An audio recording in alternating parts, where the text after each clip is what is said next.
dia depois de um dos maiores massacres da história em presídios brasileiros, o governo do Amazonas anunciou um pacote de medidas para tentar evitar novas rebeliões. O governo federal quer a transferência dos presos que comandaram o motim, mas eles ainda não foram identificados. A Secretaria de Segurança Pública do Amazonas montou uma força-tarefa para investigar a rebelião de domingo no complexo penitenciário Anísio Jobim. O Ministério da Justiça quer que os chefes dos motins sejam transferidos para presídios federais, mas eles ainda não foram identificados. A Polícia Civil instalou inquérito policial para identificar as lideranças. Já há indícios das lideranças que ordenaram de dentro dos presídios e participaram desses homicídios, identificados, haverá um pedido de transferência das lideranças para os presídios federais. O governador José Mello, do PROS, anunciou hoje um pacote de medidas para evitar novas rebeliões, com o aumento da participação do Estado na administração penitenciária. Atualmente, o sistema carcerário do Amazonas é operado por uma parceria público-privada com o consórcio PAMAS, o único a participar da licitação para explorar o serviço por 27 anos em 5 presídios. A cadeia Anísio Jobim é um deles, administrado pela empresa Humanizare, que recebeu mais de 70 milhões de reais em 2015. A Polícia Militar agora vai ficar permanentemente dentro das penitenciárias. 2. Vai haver revistas periódicas em todas as penitenciárias. Nós já temos o terreno, já temos os projetos, e um presídio será construído em Paitins e outro em Manacapuru. E a PPP para a construção de 3.600 vagas de uma penitenciária agrícola. 130 presos que fugiram de 3 unidades do complexo no período de 24 horas ainda são procurados. A polícia divulgou uma lista com fotos dos fugitivos e montou barreiras pela cidade.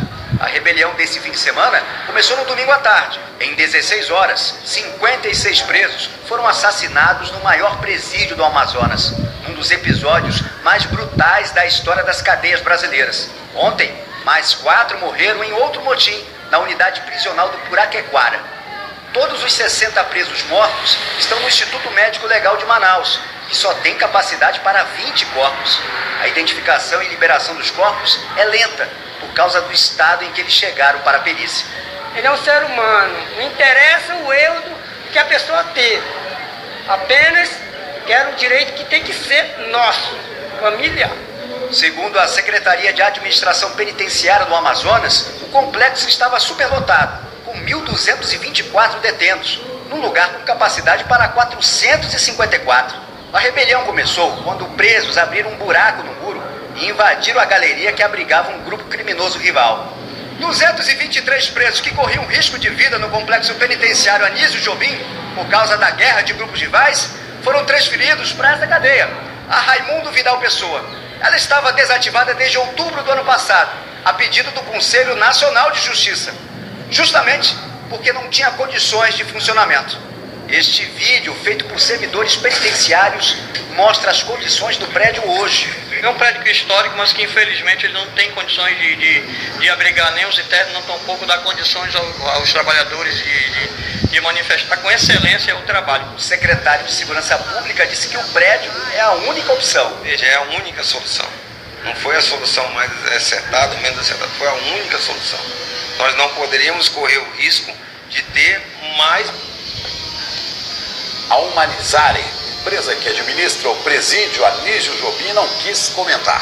A Organização das Nações Unidas para os Direitos Humanos e a Anistia Internacional cobraram uma investigação isenta sobre o massacre em Manaus e lembraram que o Estado é responsável pelos presos. A Anistia Internacional acrescentou ainda que as condições do complexo penitenciário Anísio Jobim já tinham sido denunciadas, mas que as autoridades não adotaram as medidas necessárias. A situação tensa que levou à rebelião no complexo penitenciário Anísio Jobim, em Manaus, já havia sido identificada numa operação da Polícia Federal há mais de um ano. Tráfico de drogas, lavagem de dinheiro, roubos, homicídios, sequestros, tortura, corrupção. Os sinais de que uma facção criminosa estava crescendo em Manaus levaram a Polícia Federal do Amazonas a deflagrar a Operação La Muralha em novembro de 2015. A primeira fase teve cerca de 130 mandados de prisão preventiva. Segundo as investigações, o grupo controlava, desde a fronteira com a Colômbia e o Peru, a principal rota do tráfico de drogas no Amazonas, pelo rio Solimões, e era conhecida pela violência. Ainda de acordo com os investigadores, a facção tinha até estatuto e um cadastro de cada integrante feito em computador, com detalhes como data de ingresso na facção, padrinho no crime e a especialidade de cada criminoso. A segunda fase da operação investigou suspeitas sobre a participação de integrantes do Poder Judiciário. Em junho do ano passado, autorizados pelo Superior Tribunal de Justiça, policiais federais fizeram buscas na casa e no gabinete da desembargadora do Tribunal de Justiça do Amazonas, Encarnação das Graças Sampaio Salgado, e do juiz da Vara de Execuções Penais, Luiz Carlos Honório de Valois Coelho. A desembargadora foi afastada do cargo depois de ter sido apontada como suspeita de conceder prisão domiciliar com base em atestados médicos falsos. Ao tomar a decisão, a Corte Especial do Superior Tribunal de Justiça disse que, segundo o Ministério Público Federal, a desembargadora é suspeita de receber vantagem ilícita em troca de decisão judicial. Segundo as investigações, um dos presos contou que um grupo de advogados procurou o médico para fornecer laudos falsos. Com base no atestado com doenças como AIDS ou tuberculose, o advogado entrava na justiça. O valor cobrado era de R$100 mil. Os advogados sabiam os nomes dos juízes envolvidos e escolhiam os plantões deles de acordo com a investigação.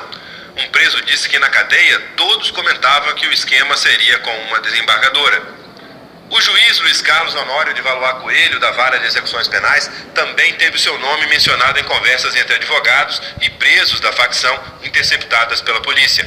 Numa das mensagens, uma advogada diz para um dos criminosos: "Mano, temos que fazer alguma coisa para manter o Valois." O juiz estaria sofrendo pressão para deixar a Vara de Execuções Penais. Ontem ele foi um dos negociadores oficiais para tentar acabar com a rebelião, junto com representantes da Secretaria de Segurança Pública e da OAB. Até agora, o Ministério Público Federal já apresentou 15 denúncias contra mais de 100 investigados. A parte da investigação que se concentra na suspeita sobre o Poder Judiciário foi transferida para o Superior Tribunal de Justiça porque a desembargadora Encarnação Salgado tem foro privilegiado. Na última sessão do ano, prorrogaram o afastamento dela por mais 6 meses.